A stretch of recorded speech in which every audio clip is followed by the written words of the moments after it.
All right, so welcome to the Accessibility Grant Program webinar today. My name is Ria Bita with North Dakota Council on the Arts. We're just going to do a quick overview of the grant program that we're offering this year. So to begin, I just want to set up some logistics for this webinar as we get towards the end.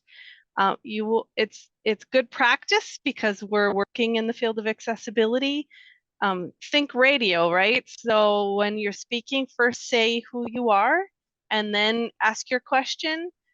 It just keeps everybody understanding who's talking. The end of the webinar will not be recorded. If you do need any accommodations, let us know. You can message me individually in the chat, or Brenna Lauren is also helping with keeping this webinar running. So you can choose her name, but otherwise you see that the captions are showing, so you can see what I'm saying. And there are other ways to make this more accessible. Just let us know. And again, no silly questions. That's what this is for. We're coming together to figure things out. And if I don't have the answers or anyone on the call doesn't, we can find someone who does and we'll work it through. All right, so we'll start with just the general overview of the grant. The maximum award that will be given out is $2,000, and the grant request has to be a minimum of $500. We're thinking if we gave all $2,000 grants, we could give up to 10 grants to organizations. So there's quite a few available, and I have not received an application yet. So you have a very good chance if you fill out an application and follow the requirements. No match required, which is pretty unique for a grant program. And I did write it on here. Okay, so the application deadline, April 12th, 2024, so almost exactly a month from today. The grant period, meaning when you want to run your project, will be from starting this July 2024 through June 2025. So this is a thing where you got to plan ahead and think about some of the projects you're going to be running and how you can make them more accessible. So the organizations that already are receiving grants from NDCA can also apply for this. I mean, we encourage, because we already know that you're eligible organization and we already know you're running an arts program or project. So now think about those projects and what you can do to make them more accessible. But we are going to give priority to organizations that are led by persons with disabilities or programming that includes paid opportunities for disabled artists. There will be a panel review in May. And the way a panel review works is me as the program officer does not get to decide who gets what grants. We have 3 people that we're working with now that are experts or have definitely more experience in this area and have worked with accessibility, and will be able to judge the grants and score them in a specific way. And then the payment distribution, you can do 80% of the payment as of August 1st. So a month after the project period, you can already request the funds, even if you're not going to use them until 6 months later, because we want you to have the funding available so you can pay your artist or pay your service that you're using to make your project more accessible. But if you want to just wait and do 100% reimbursement when your project is done, then you can do it that way too, if it's less paperwork. All right, so the most important thing to think about is what to do. What should you do to make your project more accessible? And you have to think, first of all, like we all have to do a 504 self-evaluation. This is an ADA requirement that all grantees must complete the NEA's Section 504 self-evaluation workbook, including us, or a similar tool, and the results must be kept on file and updated every 3 years. There's all kinds of different self-assessment tools you can use. You don't have to use any specific one, and you don't have to turn it in. But if anybody asks for it, It's something that by law we have to keep on hand. So it's a nice way to kind of tell where your organization may be limited, whether it be a space issue, uh, you know, a lighting, sound, sensory issue. You'll discover that by doing a self-evaluation. But you might also have emails, requests from your patrons just saying, I wasn't able to participate in this event because, or I wish you would have offered this service. So it's really important to consider where your limitations are. Every organization is unique. And thirdly, you could conduct a survey, which is amazing and really important, and it could make all the difference in the world. People just don't often complain either, and so you may not know where your limitations lie. So those are 3 ways to kind of identify the need that when you're deciding what project to do.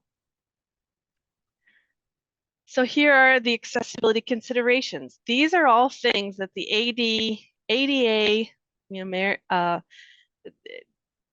says that we need to have available to the public. And don't just think, your obvious people with disabilities. We're also talking about our aging population, our veterans. There's a lot of groups that benefit from accessibility, not just the obvious sections. So making sure your seating is accessible with plenty of spacing, and ramps. You want to make marketing materials available with large font. It's important to think about audio description, and maybe not for every event that you're doing a show for, but just one specific time and date, and then you publicize that. Same with ASL, sign language interpretation. There are businesses we've worked with now that offer listening devices, assistive listening devices, and they're not too expensive, and they would fit within the realm of this grant because they're not going to change your overall construction of your building. It's just going to be something you can add to what you have available to your patrons. Small signs to have, or including Braille that are at the right level of your wall so people can find what they need for spacing. Let's see. I mean, you can go through this list. It's just examples of things you can think about. Large print materials, quiet spaces. You don't think about sensory, how people, maybe at a museum or at any kind of arts event where you can walk around and check things out. Maybe it's overwhelming. Tactile tours. So what that is so if you have a play going on and you have a set and you have people with disabilities as far as being able to see that set in clear view, you can create a miniature one and then let people touch and feel. You could even have some of the costume materials available for people to touch, to know this is what the main character is wearing and how it feels. And then you can offer that maybe an hour after the show or before a show, on a specific date, maybe a weekend or a matinee experience. It's just a fun way to include everybody, right? We want art to be accessible to everyone. So next, here are some project examples, and these would absolutely qualify for this grant. And it's just made to be a set of ideas to get you thinking. Your idea might not quite fit into each one or one of these, but it'll help you think about what maybe will trigger. You can pay an artist to provide accessibility training or audits. Right now, I just loaded a link to a social media webinar that I took, and it explains how to add alt text to your images, So, you could pay someone to train your organization on how to make your websites and social media more accessible, or even pay someone to do the coding and add that text to your back end of your website. And that's for screen readers. Screen readers read the photo alt text when someone isn't able to see it. It types out what it is, what's in that photo. Let's see. So preparation for special exhibitions. Before you lay out your exhibit, have someone come in and decide, okay, how far should your spacing be when you're laying out your booths and your tables? And that, costs money to have someone to do that knows feet and how far everything should be. Audio description, which is pretty cool. Again, it's, you have your captions that you're looking at on the screen, but it doesn't add in, say there's a wind noise in the background, or someone might be dancing while they're talking or singing. So audio description describes what's happening on the stage beyond what's being said. In sign language interpretation, again, you don't have to do it for every show, but just do it for maybe the most common performances where you've had a request, and then make sure to publicize it so people know they should come on those specific days. Website accessibility, like we talked about, training your staff about, which bathroom is most accessible, and how can we, if someone requests an audio enhancement or visual enhancement device, what steps they need to take to get there. Consultant fees. Let's see, staff training. You can just have someone come in and talk about accessibility, and it might be a whole new world that you'll want to share with your staff. And accessibility signage, that is one of the areas this grant would cover, even though it is something permanent that's going to stay at your business.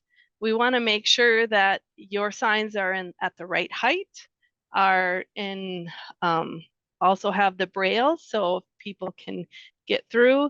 I was at a conference once where it was an accessibility conference, and the buttons for the elevator were way too high for anyone in a wheelchair.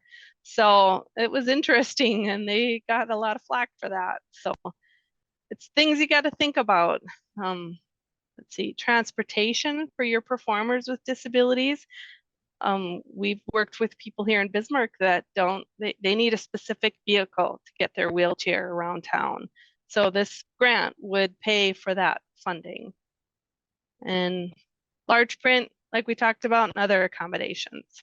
So those are just some examples. They're also on our website, which I'll show next. I think that's it of the presentation.